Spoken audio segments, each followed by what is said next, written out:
ujku, dhia dhe 7 kecat, si pas përrallës së vëllezërve Grimm. Shikojeni mirë këtë fytyrë të keqe. U thoshte mama dhia kecave të saj, duke u treguar një portret të ujkut. Është shumë i lig, po neve na duket i këndshëm. Thirrën 2 voglush dhe ja krisën të qeshurit. Bëni gabim që talleni, i qërtoi mamaja. Në qoftë se ju kap, ai ju ha me një kafshat. Prej këtyre fjalëve, 7 kecat filluan të dridheshin dhe u ngjeshën pas njëri tjetrit, shumë të friksuar. Mamaja kishte merak për ta, sepse i duhej të shkonte në qytet. Bijtë e mi të dashur, unë po shkoj në qytet për të blerë ushqime. Derën mos ja çelni askujt. Mos harroni që ujku është shumë i keq. Po mama, të japim fjalën, ju përgjigjën kecat. Silluni mirë. Unë do të kthehem sërish në mesditë, tha mamaja para se të largohej. Por ujku i keq, që ishte kacavjer mbi një shkëmb, kishte dëgjuar gjithçka. Kica topolak, të vetëm në shtëpi, sonte do mbush barkun, do ha e do pi. Mërmëriti ai në zë. Ndërsa shikonte, mama dhin që po largohej, të blinte gjëra tek supermarketi.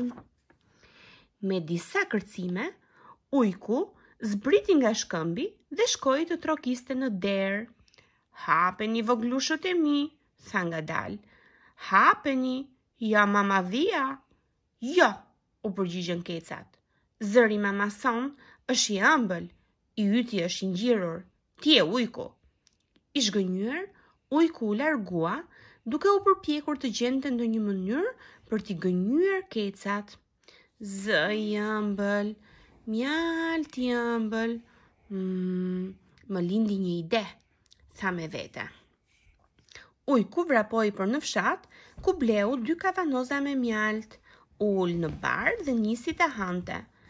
Kur poçat u zbrazën, u përpoq të imitonte zërin e dhis. Jam unë voglush, jam mama dhia, hapeni.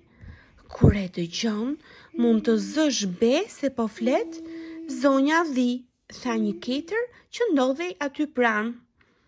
Mirë po ja që na qen nga zoti ujk, tha me vete mashtruesi Dinak, i kënaqur nga fjalët e ketrit. I sigurt se do të arrinte t'i gënjente kecat, ujku trokiti sërish në derë. Voglushët e mi, ja mamaja, thiri. Mbarova punë shpejt. Mund ta hapni derën. Këtë herë që nga me të vërtet zëri mamadhis, thirrën kecat gjithë gëzim. Ta hapim derën. Megjithatë, kici i vogël ishte i pavendosur. Ul gjunjazi dhe hodhi një vështrim përmes një vrime që ndodhej në derë. Jo, bërtiti. Mamaja i ka putrat e bardha, kurse të tuat janë të zeza. Ti e ujku, shporru që këtu. Por ujku nuk e humbi të ruan. Ai u kthye në fshat dhe bleu një thes me miell. Kur ju afrua shtëpisë së kecave, i leu putrat mirë me miell. Mbaroi dhe kjo punë, mendoi. Të shohim tani a do të më njohin ata kecat e vegjël. Faqeziu trokiti sërish në derë dhe thirri. Jam unë të dashurit e mi, ju kam sjell dhurata shumë të bukura. Hapeni derën. Pa futë këmbën poshtë derës, thirrën kecat nga brenda. Ujku u ngërdesh dhe futi këmbën poshtë derës. Është vërtet ajo, është mamaja, than kecat dhe e hapën derën pa u menduar gjatë. Grrr! Ujku kërceu brenda dhe mbërtheu 2 keca, të tjerët të lahtarisur vrapuan të fshiheshin. Njëri u fut në baule, një tjetër pas fronit, një i tret poshtë tryezës.